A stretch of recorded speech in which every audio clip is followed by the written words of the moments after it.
What's going on, everybody? It is your channel host, Dr. Splash, resident and king of Yancey Street. If you haven't joined the movement, if you haven't joined the Yancey Street gang, smash the like button, run up with the boys. Also, if you play Marvel Rivals, join my fucking Discord, okay? We've been getting money on this side. We've been balling on Marvel Rivals. I will happily send you my username to join up. But this series is really basic, right? This idea behind the series. It's something in the power scaling community discussed all the time over several years. But I think all of us can agree the word Outerversal is thrown around all the time.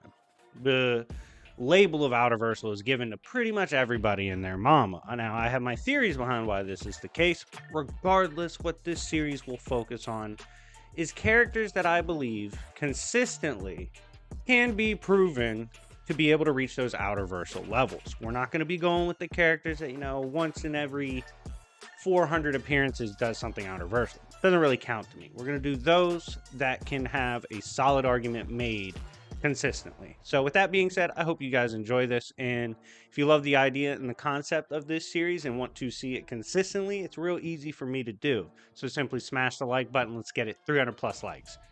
Back on topic. First character we are going to talk about is All-In Superman. Now, Superman himself is disputed and debated sometimes in terms of where he actually stands in scaling. Is he sun level? Is he galaxy level? He blows away solar systems. Is he solar system level?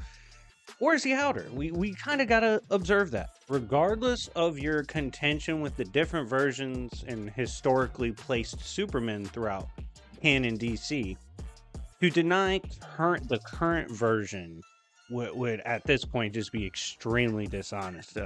First of all, DC at this point considers everything canon. They kind of made the infinite multiverse just expanded beyond all the retcons. So every version of Superman's essentially rolled into this current Superman. On top of this, he has already, it's a funny post, right? Someone posted Black Adam's got the craziest feet in comics because he shook Overvoid or whatever, and shook everything. Well, that same Black Adam was struggling with the demon that Superman casually threw away with one hand.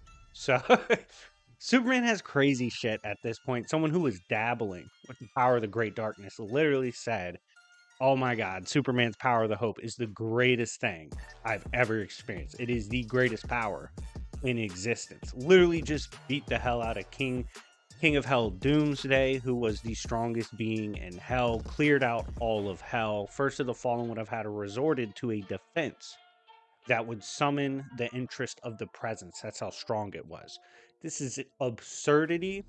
And even still, a version of Doomsday beyond this, Time Trapper Doomsday, has stated himself that Superman, who's currently in his base form, is not aware that he has the power to outright kill Time Trapper Doomsday, who theoretically at that point, if killed again, could evolve to become God himself. And he states in DC Comics, only two beings will remain at the end of the day: Time Trapper Doomsday and Superman. It is very obvious that the case for modern Superman goes beyond simple universal, multiversal, all of that. His narrative usurps all narratives. His power usurps all powers. Superman, at the end of the day, as long as DC Comics itself exists, his narrative will exist. He is the hope, and that is no better shown than in current comics, and that's why we had to start off with current Superman. Moving on, we have Fractured Sun Hulk. Now, funny enough, people recently have accused me of not really liking this Hulk, which is silly because Fractured Sun Hulk is my favorite persona of Hulk to ever grace the comics. The reason he is so powerful, and it's not because I like him, it's because of what narratively he represents. Keep in mind, this is a being who contains the power, the wrath, and rage of the one below all. The rage of God himself in Marvel Comics that goes beyond time, space, dimensions, concepts, all of these things.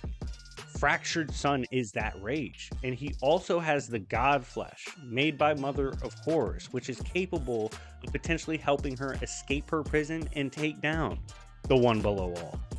To be balling on that level, to be throwing it, I mean, this is a Hulk who ran into Man-Thing. Man-Thing protects the nexus of all realities, which houses creation, essentially, in Marvel. Sometimes compared to the Con Crystal, things that, it's Phoenix level.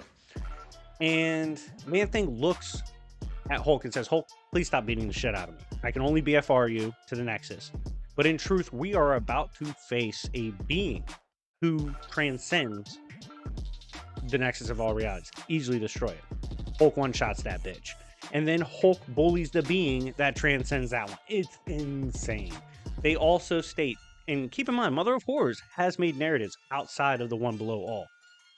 They outright state they can't do shit to the narrative of Fractured Sun. This Hulk is absolutely monstrous. Not many can compete with what he brings to the table. Easily. Fractured Sun Hulk. Shout out my guy PKJ.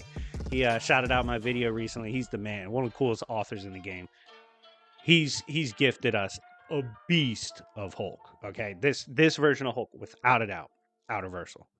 Final character that we are going to cover in our debut episode, and why I'm doing it with a three-pronged presentation of characters, is because I want to present two mainline characters, which obviously Marvel and DC, and then someone outside of Marvel and DC. I think that makes it really fun, and we'll do that until I run out of shit. But we're going to talk about Spawn. Now, Spawn, to me, despite how beloved he is, especially for a, quote, independent entity of a character, someone that didn't necessarily have the backings of Marvel and DC, Spawn, to me, is still insanely underrated. And I think what occurred was Spawn was very popular, had a movie back in the day, has his own show, he's got his new media coming out, constantly pumping out comic books.